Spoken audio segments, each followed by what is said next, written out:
Kansas is often seen as wide, quiet farmland, but beneath its open skies lies a deeper past. Long before towns and highways, this land held hidden villages, sacred sites, and strange stories passed down through generations. From vanished settlements to unsettling legends, the ancient mysteries of Kansas reveal a history far older, richer, and more complex than it first appears. Pawnee Indian Museum State Historic Site. If you arrive at the Pawnee Indian Village site today, the first thing you notice is how quiet it is. The land rolls gently toward the Republican River, and the wind moves through tall grass, much the same way it did centuries ago. There are no towering ruins or stone walls rising from the ground. Instead, the history here sits low, close to the earth, almost hidden. That alone tells you something important.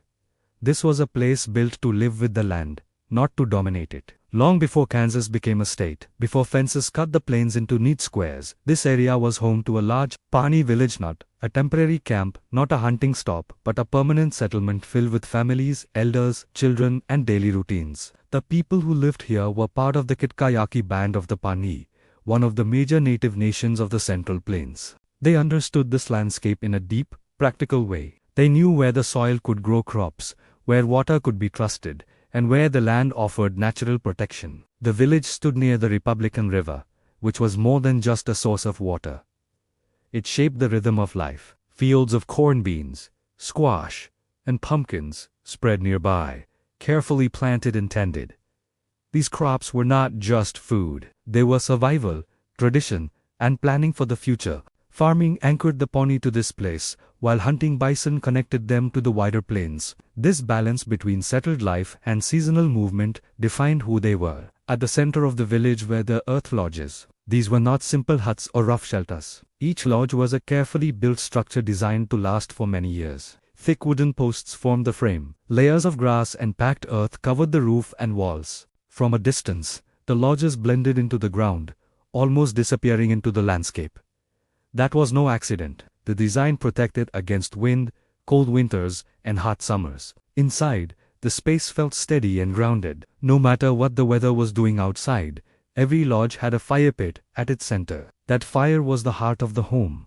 It was where food was cooked, stories were shared, and decisions were made. Smoke rose through an opening in the roof, carrying prayers and daily life upward. Around that fire, children learned from elders, and traditions passed quietly from one generation to the next. Life here was not rushed. It followed the seasons, the stars, and the needs of the community. What makes this site especially powerful is that one of those lodges is still here in a very real way. When archaeologists began studying the area in the 20th century, they uncovered the floor of an earth lodge preserved beneath the soil. Time had covered it gently, sealing it away instead of destroying it.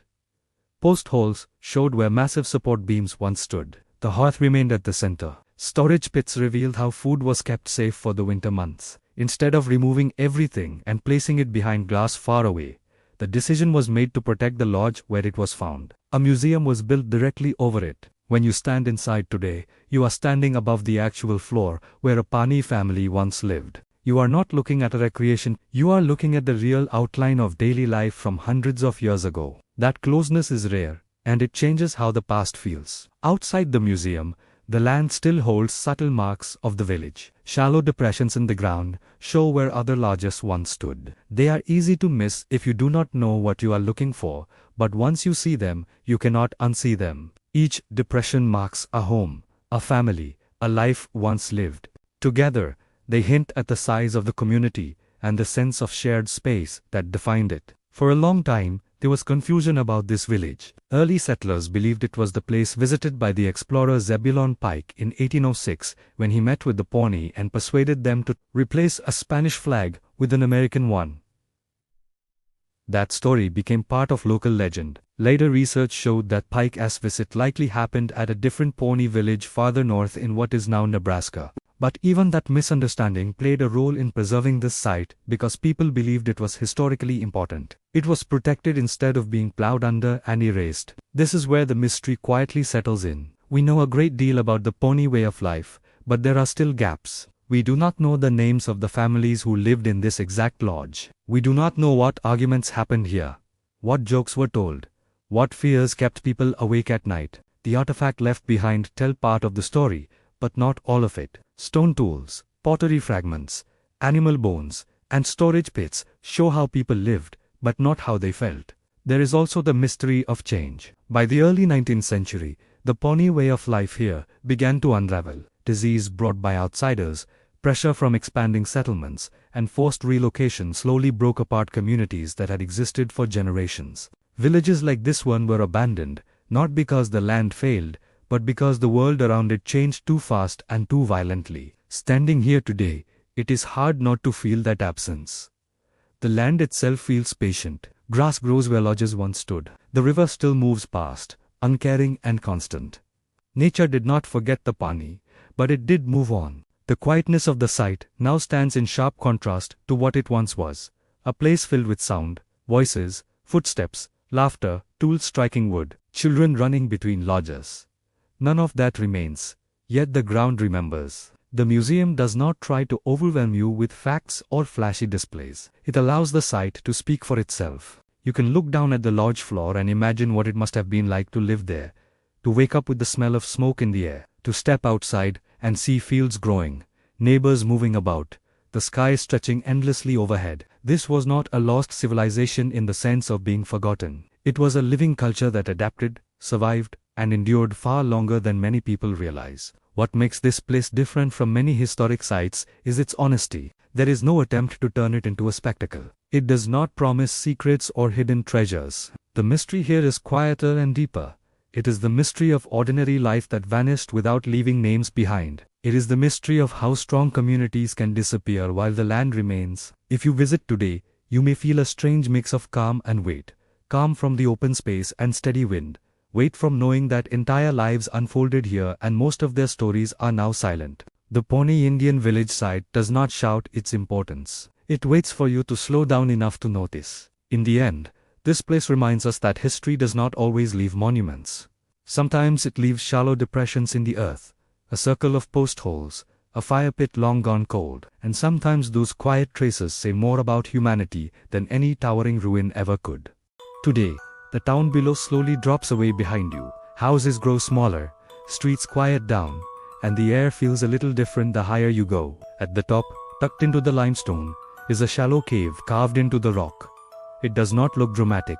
It does not look ancient in the way ruins usually do. But this small opening, known as Hermit's Cave, carries a strange weight. It feels watched, remembered, like the land is holding on to a story it never fully told. The cave sits just below the old bell tower, which is how the hill got its name. From this height, you can see for miles. The river winds through the land below, and the plains stretch out in every direction. It is a place of distance and separation. And that is exactly why the legend begins here. According to local history, sometime in the late 1800s, a man chose to live alone inside this cave. No clear records tell us who he truly was. Some say he was a former soldier. Others say a preacher who lost his faith. A few claim he was running from something or someone. What everyone agrees on is this: he cut himself off from society and lived above it, watching the world from the edge. People called him the hermit. He was not completely invisible. Townsfolk reported seeing him from time to time. A tall, thin figure wrapped in worn clothing, a long beard, eyes that avoided contact. Sometimes he would descend the hill to gather supplies or accept food left quietly by others. Other times, weeks would pass without a single sighting. No one knew how he survived harsh winters up there. No one knew why he stayed. The cave itself raises questions. It is not a natural hollow formed by chance. The walls show signs of shaping, as if tools were used to widen it, suggesting intention, time, effort. Someone wanted this space to exist. Whether the hermit carved it himself or used an earlier shelter is still unclear. There are no firm answers, only guesses passed down through generations. Inside, the cave is tight. You can imagine how cold it must have been in winter, how damp the air would cling to your skin. This was not a comfortable place to live. And yet someone chose it over warmth, over company, over safety. That choice is where the mystery deepens. People do not abandon society without a reason. Some stories say the hermit spoke very little, but when he did, his words were unsettling. He warned people about change, about noise, about the world losing its balance. Others claim he was gentle, grateful, almost peaceful, as if he had found something the rest of the town had not. These stories contradict each other, and that makes it hard to know which, if any, are true. What is certain is that he eventually vanished. No grave was ever found. No record of him leaving town exists. One season he was simply gone. The cave was empty. His few belongings, whatever they were, disappeared with him. Some believed he moved on quietly. Others believed he died there and the land reclaimed him. A few darker versions suggest he never truly left at all. After his disappearance, the cave took on a different role. Children dared each other to climb the hill at night. Teenagers whispered that you could still hear breathing inside the rock. Some claimed shadows moved where no one stood. Others said the air near the cave felt heavier, as if the space remembered its former occupant. Over time, Hermit's Cave became more than a place. It became a symbol, a reminder of isolation, of stepping away from the world, of choosing silence over noise. People projected their fears and curiosity onto it. The less they knew, the more the story grew. There is also a deeper layer to this mystery. Bellafla Hill itself may have been important long before the hermit arrived. High places often held meaning for earlier peoples. They offered visibility, safety, and spiritual distance from everyday life. While no clear evidence links the cave to ancient use, the idea that someone would choose this exact spot to withdraw feels less random when you consider how long humans have been drawn to elevated ground. Standing near the cave today, it is easy to imagine why someone would stay. The view is wide and uninterrupted. The sounds of town are faint. Wind moves constantly, like quiet conversation. It feels removed from time. Hours pass differently here. That alone could pull someone in, especially someone already tired of the world below. But comfort does not explain survival. Winters on the hill are brutal. Wind cuts hard, snow piles deep. Living here year after year would require strength, planning, and determination. This was not a man slowly giving up. This was someone actively choosing a hard life. That choice continues to trouble historians and locals alike. Was the hermit escaping pain, seeking peace, or guarding something we no longer understand? Without written records, every answer remains incomplete. Today, the cave is no longer used for shelter. It is fenced off, protected, observed. Visitors stand at a distance and look into the shadowed opening. Some feel nothing at all. Others feel a strange pull, a quiet pressure in the chest that is hard to explain. The power of the place seems to depend on how willing you are to listen. Hermit's Cave does not offer dramatic ruins or carved symbols. Its mystery is human, not monumental. It asks simple questions with no easy answers. Why would someone leave everything behind? What does solitude do to the mind? How much of a person remains when no one is watching? The hill still stands, the cave still waits, and the story remains unfinished. If you drive the back roads outside Lawrence, Kansas, you can pass still without even noticing it. A few buildings, open land, long stretches of quiet road. Nothing about it looks dramatic. Nothing warns you that you are near one of the most talked about cemeteries in the state. And yet, for decades, Stall Cemetery has carried a reputation that refuses to fade. No matter how calm the place looks in daylight, the cemetery itself is small. Old headstones lean at odd angles. Some names are worn down so badly they are hard to read. A simple stone church once stood nearby, now gone, leaving only memories and rumors behind. At first glance, it looks like any rural graveyard, but the stories tied to this place tell a very different story. The legends say, Stall Cemetery is not just a burial ground. According to local belief, it is one of the 7 gateways to hell on earth. Some versions say there are only 2, one here and one somewhere in Europe. Others say the number changes depending on who you ask. What stays the same is the idea that something dark rests beneath this soil. One of the most repeated claims is that the devil himself appears here twice a year, always at midnight, always on specific dates, often said to be Halloween and the spring equinox. On those nights, people claim the ground changes, the air becomes thick, the silence feels heavy, and a tall, dark figure appears among the graves, sometimes near the remains of the old church. There is no proof of this.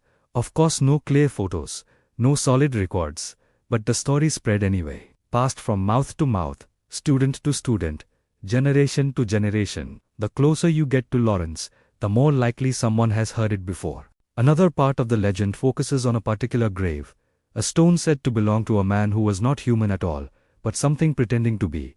Some say he was half man, half-goat. Others say he was the son of Satan himself. The details change, but the idea stays the same.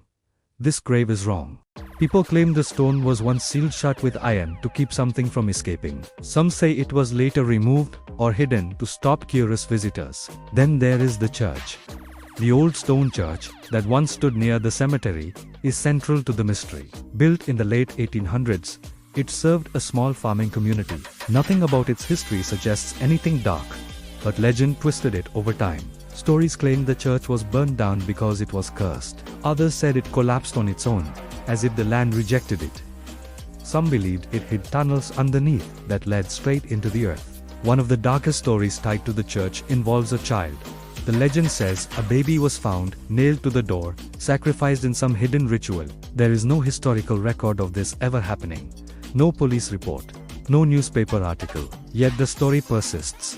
Whispered as fact by those who swear they heard it from someone who knew someone who saw it. This is how still works. Facts blur into rumor. Rumor hardens into belief. By the 1970s and 1980s, the cemetery had gained national attention, especially among college students. Late at night, cars would line the road. Groups would sneak in, daring each other to step between the graves. Some went looking for proof, others went just to feel scared. Trespassing became common. Vandalism followed.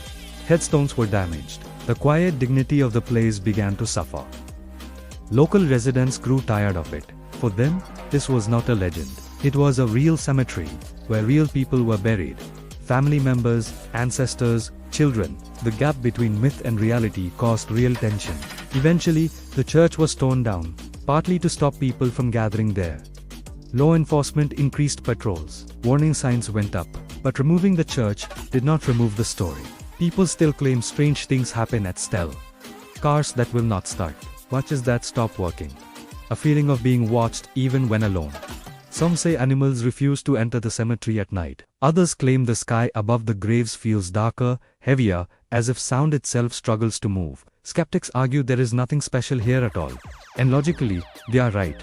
No evidence supports the idea of gateways or demons. Many of the stories can be traced back to exaggeration, misunderstanding, or outright invention. But logic does not erase feeling. And Stell is a place that produces strong feelings. Part of that comes from isolation. Rural cemeteries are quiet, in a way cities never are. Wind moves differently. Sounds travel farther. At night, the mind fills in gaps the eyes cannot see. A shadow becomes a figure. A sound becomes a footstep. Fear does the rest. Another part comes from history. Kansas saw hardship, disease, child mortality, short lives. Many graves in Stell belong to infants and young children. That alone gives the place a sense of sadness. When people say the land feels heavy, that weight may come from grief, not something supernatural. Still, some details remain strange. People report that certain photos taken in the cemetery never turn out right, faces blur. Shadows appear where none were seen. Batteries drain quickly. Again, these things can be explained. But when they happen in a place already surrounded by legend, they feel different. Even famous names have been tied to the cemetery. A rumor once spread that the Pope avoided flying over Stell because of its dark reputation. This story is almost certainly false, but it shows how far the legend traveled. When a place becomes a symbol, facts stop mattering as much as emotion. Today, Stell Cemetery is quieter than it used to be. Fewer people visit. Most who do come during the day out of curiosity rather than thrill-seeking. The road is calm. The graves are still. The land feels ordinary again, at least on the surface. But the stories have not died. They linger in late-night conversations, in online forums, in whispered warnings from locals who say, "You don't want to be there after dark." The power of Stell is not in what can be proven. It is in what people believe could be true. And that is the real mystery. Why did this place, out of so many cemeteries, become the center of such dark legend? Why here? Why not another quiet graveyard on another empty road? There is no clear answer. Sometimes stories attach themselves to a place and never let go. Standing at the edge of the cemetery today, you might feel nothing at all, or you might feel uneasy without knowing why. Both reactions are honest. Stell does not force itself on you. It waits. It lets your own thoughts do the work. In the end, Stell Cemetery may not be a gateway to hell, but it is a gateway to something else. The human need to explain fear the way stories grow when silence leaves room for them, the thin line between history and myth. And once a place crosses that line, it never truly goes back. If you stand in the open land of western Kansas, it can be hard to imagine anything unexpected ever happening there. The horizon feels endless. The sky dominates everything. Wind moves freely with nothing to stop it. This is not the kind of place most people associate with Pueblo stone rooms or adobe walls. And yet, hidden near Ladder Creek, inside what is now Lake Scott State Park, lies one of the strangest and most quietly unsettling sites in Kansas history, El Cuartelejo. The name itself feels out of place. Spanish words sitting in the middle of the Great Plains. Roughly translated, El Cuartelejo means the far quarter or the distant place. Even the people who named it understood how strange it was. This was a settlement that did not belong here, at least not according to everything we think we know about the past. El Cuartelejo is believed to be the northernmost Pueblo-style settlement ever discovered in North America. Pueblo architecture is usually tied to the southwest to places like New Mexico and Arizona, not Kansas. Adobe walls, stone rooms, plant structures. None of that should exist this far north and east. And yet the ruins say otherwise. The remains are subtle. Low stone foundations, shallow wall lines barely rising from the ground. You would miss them easily if you were not looking closely. But archaeology has confirmed that these were once real structures, built intentionally, occupied for years, and then abandoned. The people who lived here were likely Taos Pueblo natives who fled north sometime in the mid-1600s. Why they fled is part of the mystery. The most accepted explanation involves Spanish colonial pressure, forced labor, religious control, violence. For some, escape was the only option, and escape meant going somewhere no one would expect them to go. Kansas was that place. Imagine the journey, hundreds of miles across plains, rivers, unfamiliar land, and hostile territory. Families traveling with children, carrying what they could, leaving behind everything they knew.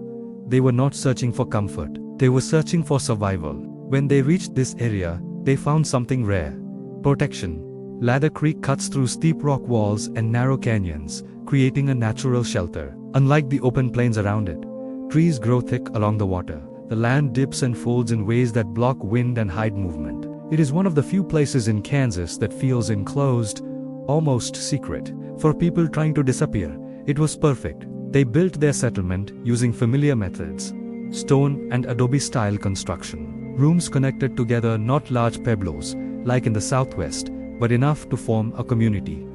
They planted crops, they hunted, they adapted, but they were not alone. Evidence suggests they lived alongside plains tribes, likely the Apache, who at the time ranged much farther north than they do today.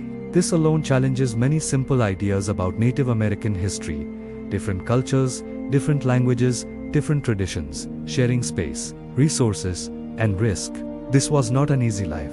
Winters here were harsher than anything the Taos people had known. Summers brought storms and heat. Food was never guaranteed. Yet, the settlement survived for years, maybe decades. That alone raises questions. How strong were these alliances?